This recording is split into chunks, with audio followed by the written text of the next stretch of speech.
खबरों का lunch box. नमस्कार, आदाब, सत श्री अकाल। मैं हूं आपके साथ अभिषेक गुप्ता और आप सुन रहे हैं खबरों का लंच बॉक्स। ईपीएफओ ने क्या जारी किया अलर्ट? कितनी बड़ी 2000 के नोट बदलने की मियाद? किसके साथ मिलकर भारत में लैपटॉप बनाएगी गूगल? बताएंगे आपको, और इसके अलावा भी होंगी बिजनेस और पर्सनल फाइनेंस से जुड़ी कई और बड़ी खबरें। तो चलिए खोलते हैं खबरों का लंच बॉक्स। तो लंच बॉक्स में पहली खबर गूगल से जुड़ी है।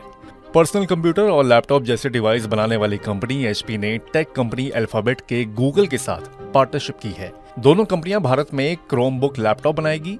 ये लैपटॉप तमिलनाडु में चेन्नई के पास एचपी की फैक्ट्री में बनाए जाएंगे। इस फैक्ट्री में कंपनी करीब 2020 से डेस्कटॉप और लैपटॉप की मैन्युफैक्चरिंग कर रही है। इस कदम से गूगल को भारत में सप्लाई बढ़ाने में मदद मिलेगी। साथ ही डेल और एसूस जैसी टेक कंपनियों के विंडोज कंप्यूटरों के साथ कंपटीशन करने में भी मदद मिलेगी। कंपनी के अनुसार ये लैपटॉप स्टूडेंट्स की जरूरतों को ध्यान में रखते हुए बनाए जाएंगे। वहीं ईपीएफओ ने एक जरूरी अलर्ट जारी किया है। कर्मचारी भविष्य निधि संगठन यानी कि ईपीएफओ ने सभी सदस्यों के लिए अलर्ट जारी करते हुए कहा है कि ईपीएफओ कभी भी किसी सदस्य की निजी जानकारी फोन, ईमेल और सोशल मीडिया के जरिए नहीं मांगता है। कभी भी किसी को भी इन सभी माध्यमों से कोई निजी जानकारी शेयर ना करें। सोशल मीडिया ईपीएफओ ने अपने आधिकारिक सोशल मीडिया अकाउंट एक्स पर पोस्ट करते हुए कहा कि सभी सदस्य फेक कॉल और मैसेज से सावधान रहें। खोलते हैं अगला टिफिन। देश में सरकारी बैंकों के हो रहे विलय और बैंकिंग सेवा के डिजिटाइजेशन की वजह से सरकारी बैंकों में काम करने वाले कर्मचारियों की संख्या लगातार कम हो रही है। दूसरी ओर प्राइवेट बैंकों के कर्मचारियों का आंकड़ा लगातार बढ़ रहा है। रिजर्व बैंक के आंकड़ों के मुताबिक वित्त वर्ष 2022-23 के दौरान प्राइवेट बैंकों में कर्मचारियों की संख्या 98,518 की बढ़ोतरी हुई है, जबकि दूसरी ओर सरकारी बैंकों के कर्मचारियों की संख्या 3,385 तक घटी है। रिपोर्ट के मुताबिक प्राइवेट बैंकों में जिस रफ्तार से कर्मचारियों की संख्या बढ़ रही है, उसे देखते हुए लग रहा है कि जल्द ही सरकारी बैंकों के मुकाबले उनमें ज्यादा कर्मचारी होंगे। अगर आपके पास अभी भी 2000 रुपए के नोट हैं तो ये खबर आपके लिए है। 2000 के नोट बदलने की मियाद 7 अक्टूबर तक बढ़ा दी गई है। आरबीआई ने जारी सर्कुलर में कहा है कि विड्रॉल प्रोसेस का तय समय खत्म होने के बाद रिव्यू के आधार पर 2000 रुपए के नोट को जमा और बदलने की मौजूदा व्यवस्था को 7 अक्टूबर 2023 तक बढ़ाने का फैसला किया गया है। इससे पहले खबर थी कि 30 सितंबर तक 2000 का नोट ना बदले जाने पर अगले दिन यानी कि 1 अक्टूबर से उसकी वैल्यू 0 हो जाएगी। खोलते हैं अगला टिफिन बॉक्स, तो उसमें निकल कर आती है बेरोजगारी से जुड़ी खबर।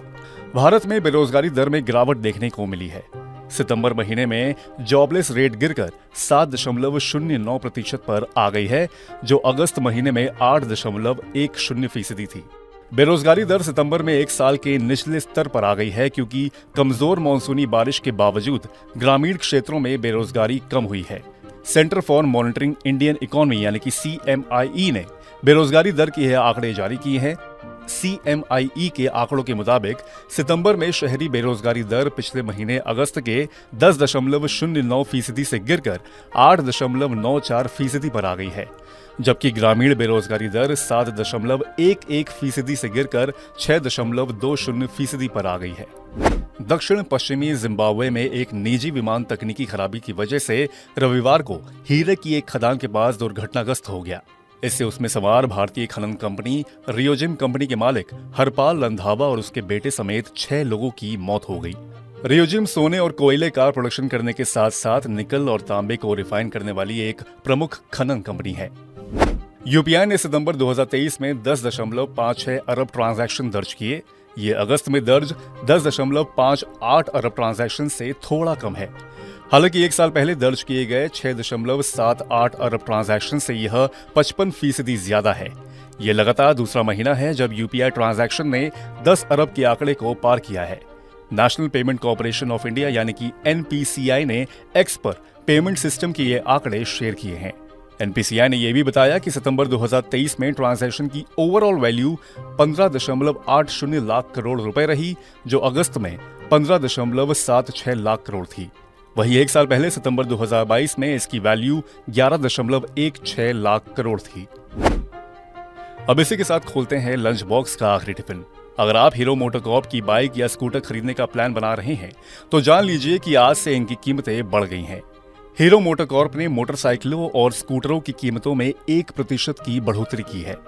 कंपनी ने अपनी रेगुलेटरी फाइलिंग के दौरान कहा कि कीमतों में ये बदलाव प्रोडक्शन में बड़ा खर्च और तेजी से बढ़ रही कच्चे माल की कीमतों को देखते हुए की गई है। साथ ही ये कंपनी की रिव्यू पॉलिसी का भी एक हिस्सा है। कंपनी के अनुसार लगातार बढ़ रही कीमतों के चलते प्रोडक्शन का खर्च बढ़ रहा था, जिसके बाद इसके इजाफे को लेकर फैसला किया गया है। तो इसी के साथ बंद करते हैं खबरों के लंच बॉक्स को। उम्मीद है कि इसमें पेश की गई खबरें आपको पसंद आई होंगी। अगर ऐसा है तो हमें कमेंट करके जरूर जरूर जरूर बताएं। बाकी ऐसे ही बिजनेस और पर्सनल फाइनेंस से जुड़ी खबरों के लिए सुनते रहिए रेडियो मनी 9 और डाउनलोड कर लीजिए हमारे मनी 9 ऐप को। मैं हूं आपके साथ अभिषेक गुप्ता। अभी लेता हूं विदा। धन्यवाद। खबरों का लंच बॉक्स।